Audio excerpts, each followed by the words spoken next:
Okay, welcome back.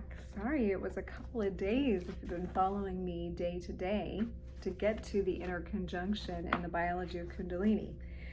I guess I needed a couple days to process that last couple chapters. Okay, so we're on page 69, inner conjunction, and she begins, as Kundalini moves up through Sushumna, which is the central point, the central nadi of the spine. She transforms the body and makes it fit for spiritual sadhana, or spiritual practice.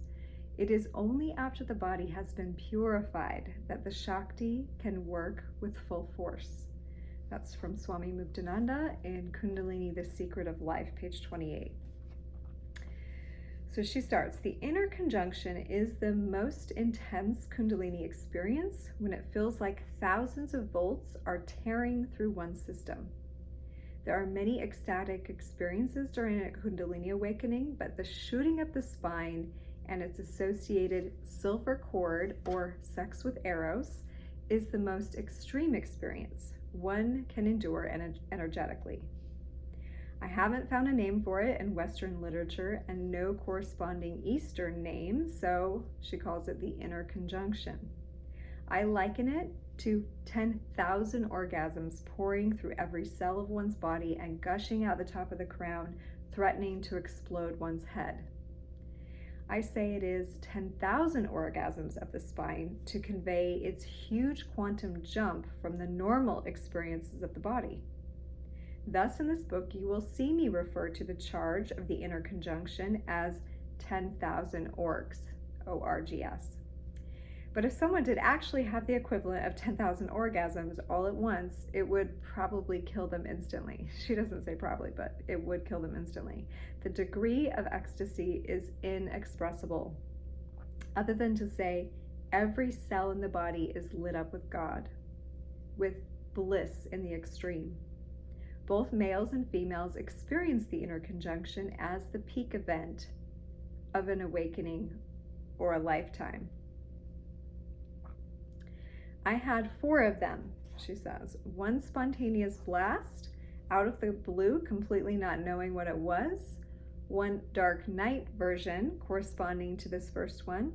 One sex with eros inner conjunction with womb contractions, and the last one included the silver cord. So she says, the sex with eros event is an inner conjunction that includes genital contractions and spontaneous sexual ecstasy. Some people experience daily spontaneous extreme orgastic energy or activity, either in the whole body or parts of the body. And that Kundalini can just ripple out and can feel like an orgasmic feeling. Since inner conjunction are the most intense energetic Kundalini experiences, having this energy activate the sex organs also makes for the most intense sexual experiences possible. But you must understand that because it is a spontaneous event and is part of the entire body lighting up, such an event is not sexual in the normal sense. Thus, paradoxically, the most extreme sexual experience possible to humans is not even sexual. And it is this realization that helps one to intuit the larger purpose, meaning, and direction of life beyond our conditioned assumptions, concepts, and self-centric myopia. Men and women experience these spontaneous super orgasms, but it might be more frequent or intense for women. It's hard to say. This spontaneous inner sex may be linked to the mythic idea of the virgin birth, as well as showers of gold from Zeus or having sex with the gods.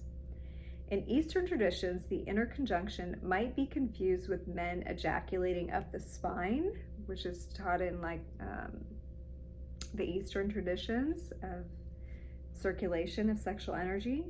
Obviously, men are not actually ejaculating up the spine, though for some reason the Easterners interpret it as that.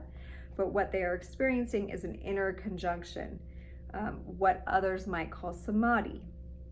Although samadhi is usually associated with a lot of other stuff that is not inner conjunction. So she says, see Kundalini gland for more on this, and that's later in the book. The peak inner conjunction of my lifetime happened during the transmutation phase of my 2000 awakening. 12 days after the start of the peak influx. This was when enough purification had occurred such that the crown pole and the sacral pole united in what felt like a sword or a silver cord penetrating the center of the spine. And it does feel solid when this happens, like you can't move it.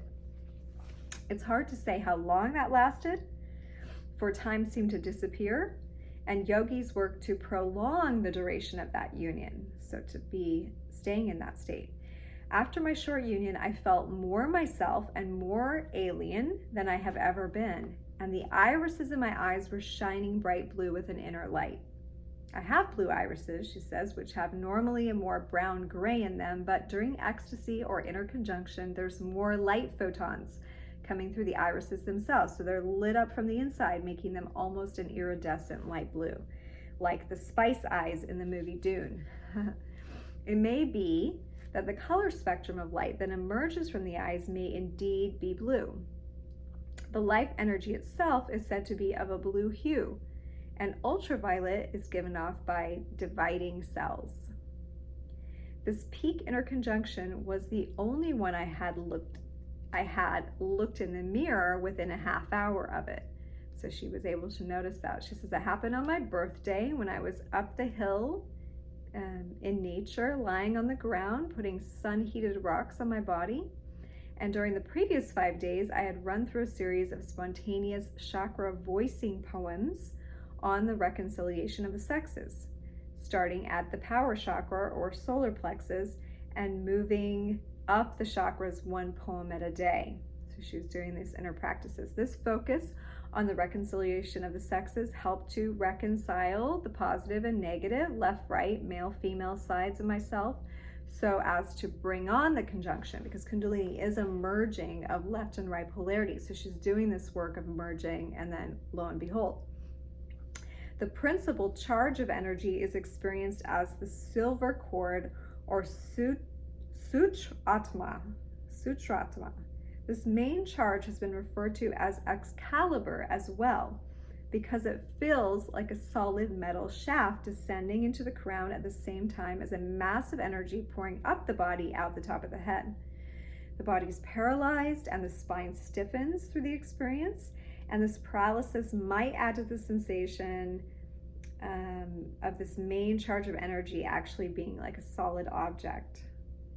Of all the metamorphic events, it is obvious to the experiencer that the silver cord is the highest or most extreme.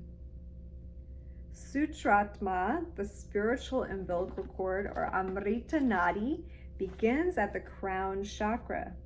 The Sushumna is the center of the spine. It is simply the extension of the Sutratma. The thickness of the Sutratma is said to be just a few centimeters in diameter and varies in size according to the individual's obedience to the laws of the cosmos, okay? So it can be larger or smaller. Our life cord connection with the divine is determined, our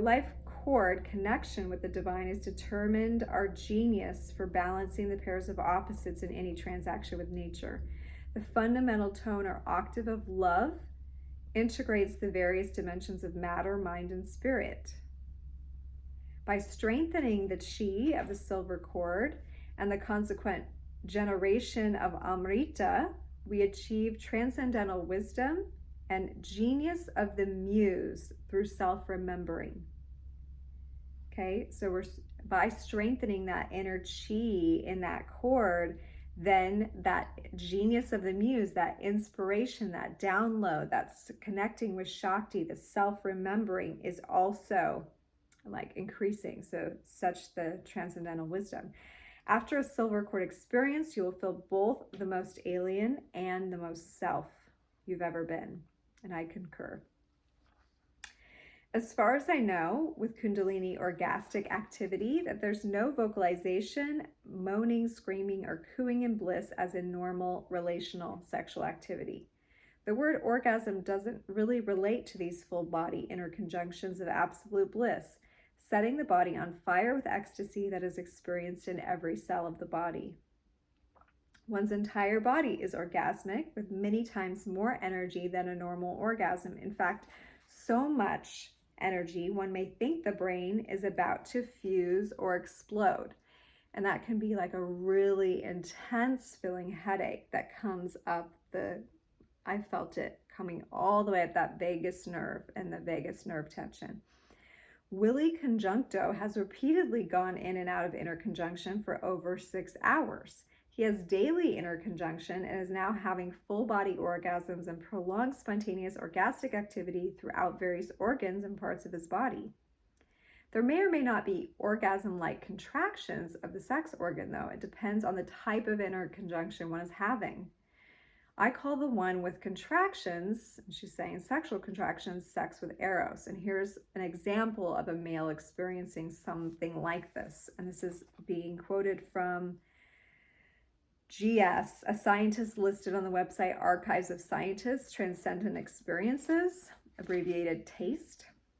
Says the wave goes down to the groin in the sexual organs. It becomes very sexual, at the same time maintaining an essence of purity and spirituality.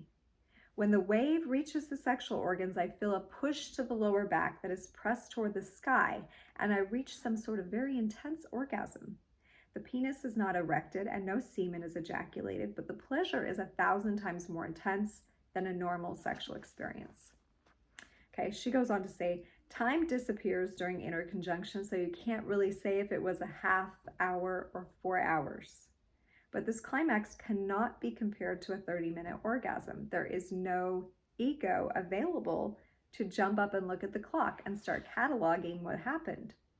One is actually incapacitated in bliss for hours after the event. After the inner conjunction, one literally feels and behaves like Jesus Christ. When motor coordination returns, any stored charge or tension in the neuromuscular system has been expended. So there's a great relaxation of the tissue, and that's automatic. Hours after this hyper-relaxation, we could, however, flip into radical contraction, almost like it's a response to being open too much. And we talked about this in other chapters. When that energy comes in and there's this huge opening, then it can be automatic that the muscles contract. But it's simply the aftermath and the counterplay of chemicals.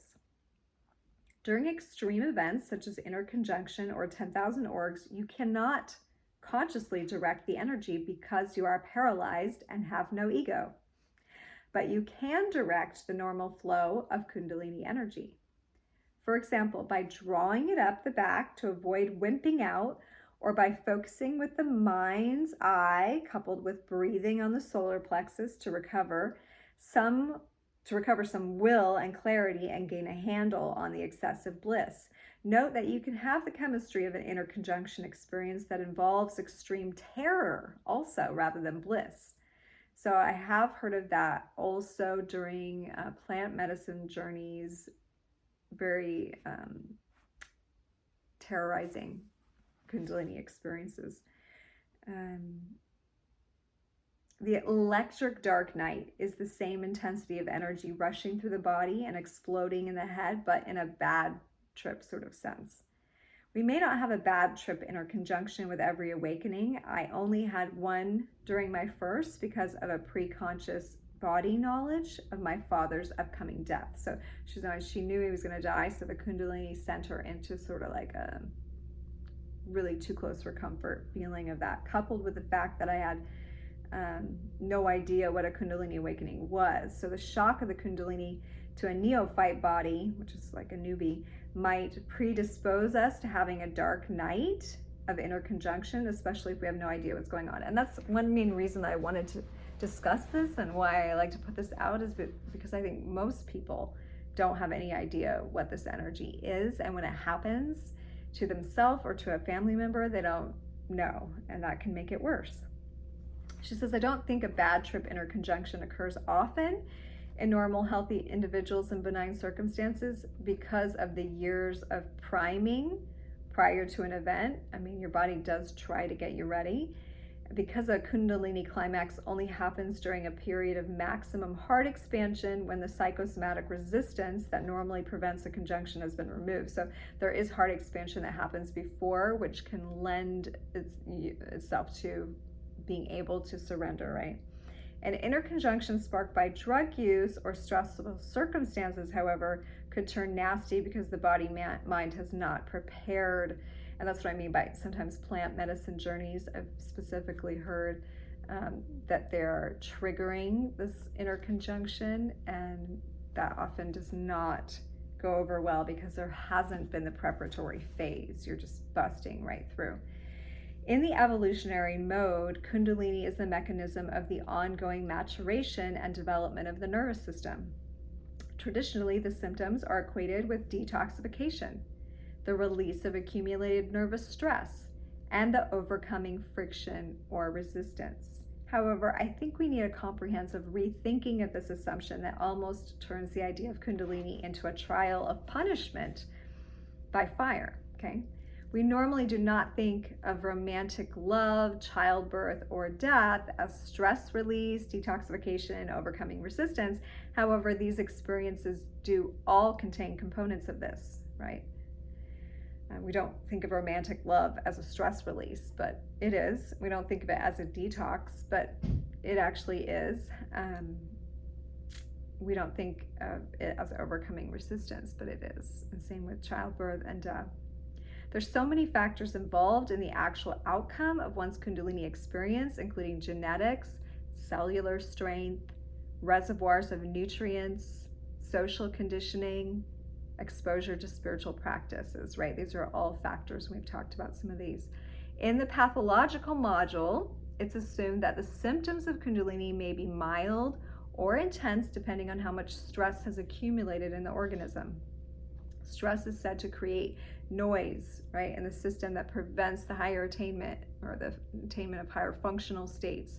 So that is, the noise prevents the sublime syncopation with sympathetic functional states. So that noise that is supposed to resonate in the body mind, it like blocks you from it instead. So the stress of, say, child abuse or war can create PTSD. But if it was not for this extreme perversion of consciousness by trauma, then chances are the individual would not have the Kundalini awakening. So even though the stress can create PTSD, it can also be that which catalyzes the awakening. So that what seems bad can also lead to a greater good. And that's the example of a paradoxical and complex nature of the spiritual evolutionary path. Like sometimes what seems really bad in a moment to a family can also be the trigger for the entire family's awakening, right? So one person in the family going through a trauma can awaken a family. One person going through a trauma in their life can awaken the person. She goes on to say, PTSD wiring can make us more prone to pop, and pop with a big bang. But nothing ever really gets rid of the PTSD wiring, she says. The pain body and the armoring as well as Kundalini. She's saying nothing gets rid of it as well as Kundalini. Over several years, it will get right in there and completely restore the body mind to its aboriginal condition. In other words, its pure state.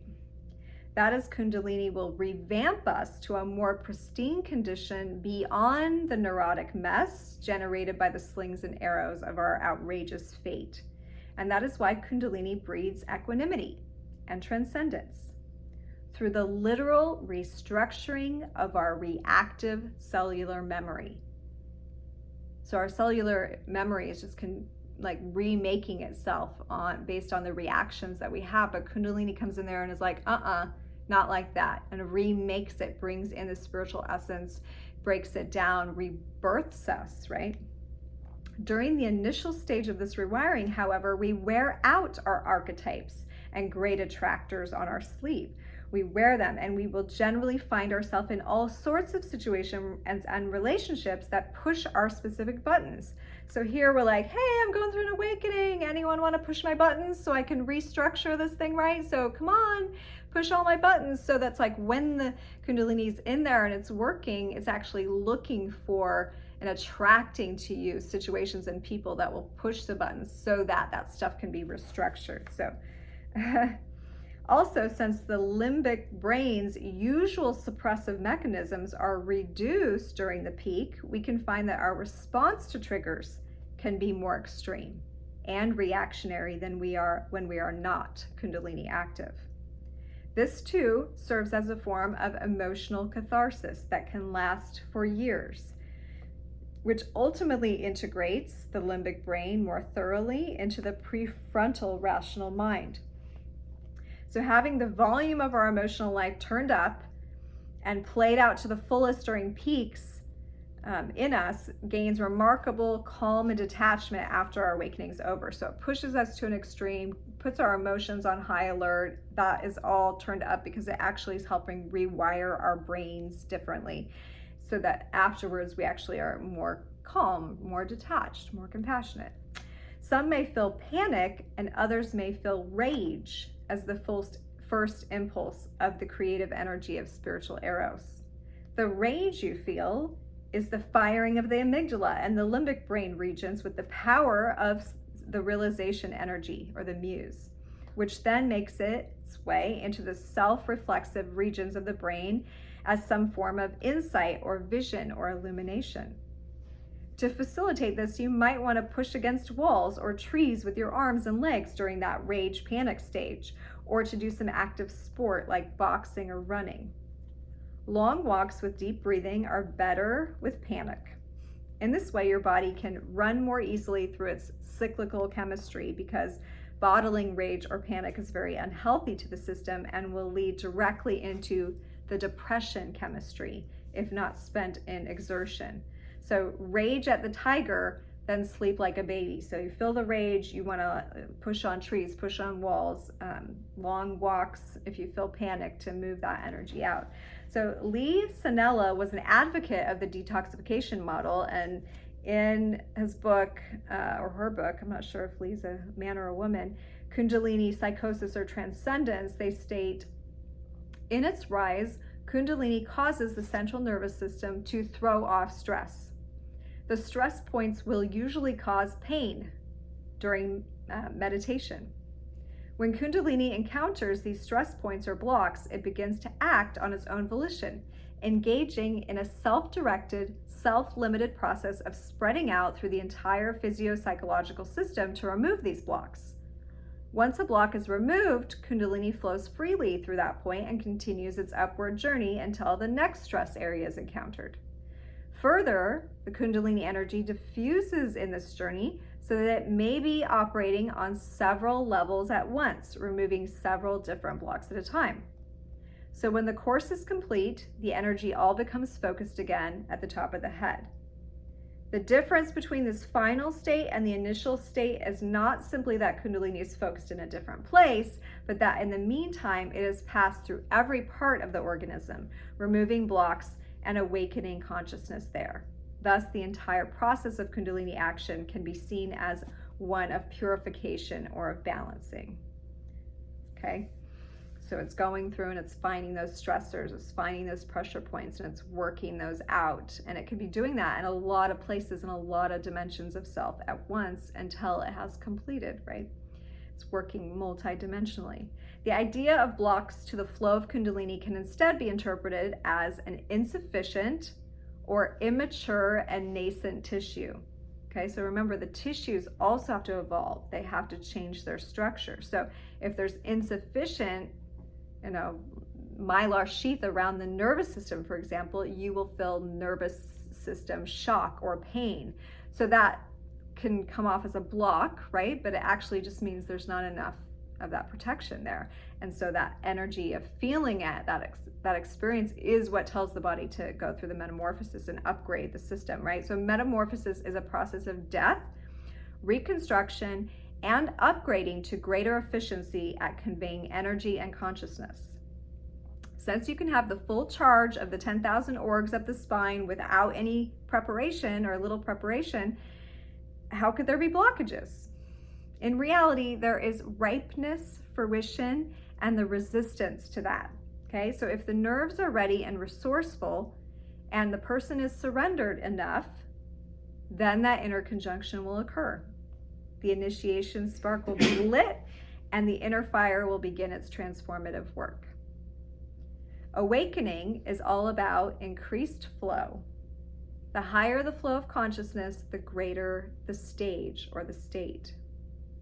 When there is a high degree of energy flowing in the system, or when the cells are producing a lot of energy and the nerves are conveying high energy, then there's concurrently a great deal of energy flowing in the body's electromagnetic field. The electromagnetic field surrounds the body like an egg, one pole at the crown and the other at the base of the spine.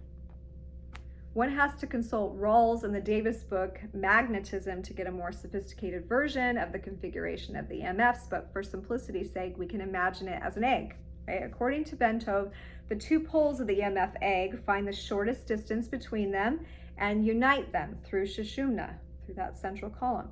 Rawls and Davis in 1974 said the line of force comes out to say the right side of the North Pole goes through the equator and enters the left side of the South Pole.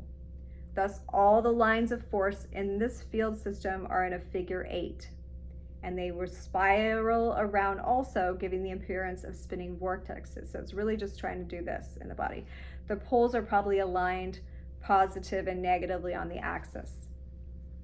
The years of Kundalini priming activity purifies and strengthens the organism to allow this interconjunction to take place.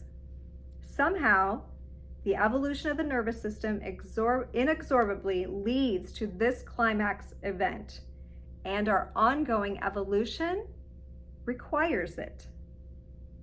The interconjunction occurs when the noise or the diffusion of nervous energy is temporarily suspended, such that all the oscillating systems can entrain and fall into sync. As everything from atom to cell to organ organizes into the perfect symphony of vibration, all energies are heightened and ordered to facilitate the spark of amplified, lasered prana plasma through the center of the spinal cord, Sushumna. It's not as though the organism needs to be completely open and stress-free in order for these two poles to conjunct, but there needs to be a sufficient reprieve from stress, combined with sufficient charge built up to surmount the inertial forces accumulated in the system. So once that zap occurs, the higher EMF sets about to dissolve whatever stress and disorganization are embodied in the organism so that a greater current of energy is able to flow, right? That makes sense. There's stress, it needs to be relatively stress-free. It doesn't have to be completely stress-free, but relatively. There also has to be a charge built up, right? You're not going to get like the shock if you don't charge the pads first. There has to be a buildup of the charge. So once you have that and there's sufficient relaxation, then we can get that charge. This temporary reprieve from the stress plus the excited charge is probably one of the main reasons why fasting, raw diet, falling in love, being in the presence of a guru, or taking certain drug trips can spark off a Kundalini awakening. Okay, the reprieve from stress and the excited charge. Those are the two things. In terms of the harmonic vibration to an interconjunction, is a phase-locked synchronization rebounding wave with no interference, creating the maximum efficient flow of energy up the spine. The Ipsalu formula, a method for tantric bliss by Bodhi of Vinasa, explains wave coherence and wave interference, which no doubt plays a part in the radical amplification and sympathetic resonance of the body energy. Another possible explanation or component of this interconjunction comes from the work of Michael Persinger on interhemispherical penetration, where an interhemispherical penetration of energy between the brain hemispheres may amplify and change the fields and flow, whereby a charge is released up the spinal cord. His work is found in the book Neurotheology, and it's at www.shakti technology.com. SHAKTI technology.com. So the last part of this chapter, and then we go into part 3 next time, is called The Future of Inner Conjunctions. It's a short paragraph, and we'll just complete today with this.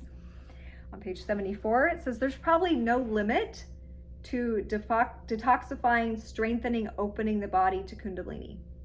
My friend Willie, who's in his 40s, gives himself daily inner conjunctions with the aid of his own binaural music.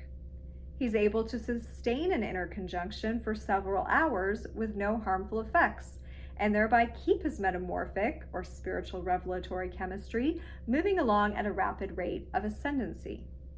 His frequent inner conjunctions are not debilitating, perhaps because he auto-initiates them with music, and perhaps since he is a musician, his system is already detoxified and integrated. What Willie has shown me is that if we cleanse and strengthen our instrument with the music of Kundalini, and with careful use and understanding of the energy, we can indeed transform ourselves and our life, that there is no limit and no lid to our potential with Kundalini. She says, normally I would not encourage others to escalate their Kundalini, but to focus on strengthening their organism toward the natural progression of awakening to the great cosmic unity. Willie's experience makes me realize that with continued alignment and sympathetic resonance, that the nervous system can go into a permanent high rev state without burnout or damage.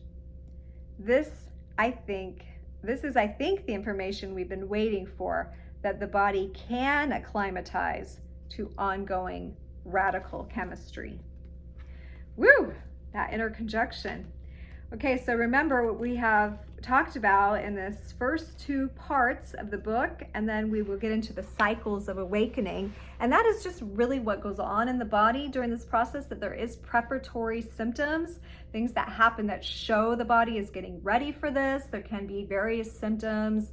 And then, we listed a whole bunch of that and why that's going on, if you want to revisit earlier videos. But basically, that your body is knowing something's going to happen ahead of time. And so you will get even like some tiredness, you will get some achiness, you might get some revelatory dreams, you might start to feel tingling sensation in the body or in the tailbone. And also that specific conditions or circumstances can set off the awakening, like she just listed again, which could include the love experience, sexual experience, a meeting with a guru. It can be a fall or some kind of extreme event. It can be a plant medicine or a drug use. Sometimes it's just a spontaneous, ecstatic moment. It can be a revelatory epiphany moment that sets this off. And then remember, when that occurs, we have that shoot of Kundalini up the spine, and then it can be some time while that energy is recalibrating the system, finding out what needs to go on in the body in order to allow this to be sustained in the body-mind, which includes a metamorphosis of all of the entire body, that caterpillar to the butterfly, cocoon, dissolve sort of space that the chemistry of our brain and cells is really having to go through, and break down and make our cells more permeable, and therefore we can feel a little bit more tender or out of sorts or experience other strange body symptoms.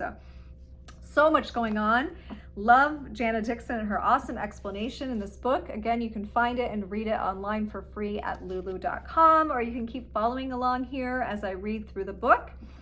Make sure to check out some of my other videos if you need some exercises or support while you're going through your own process. There's yoga, there's meditation, and there's acupressure points for helping to work out some of those blocks that you might be encountering. And also you can check out the love and intimacy videos if you're noticing that there's shifts going on in your relationship, or if you would like to have a one-on-one session, you can also send me a message, stageofbliss@gmail.com. Thank you so much for joining me here, reading The Biology of Kundalini, Exploring the Fire of Life. I hope that you are experiencing all that is meant for you. I know that you are, and blessings to you on your journey, and namaste.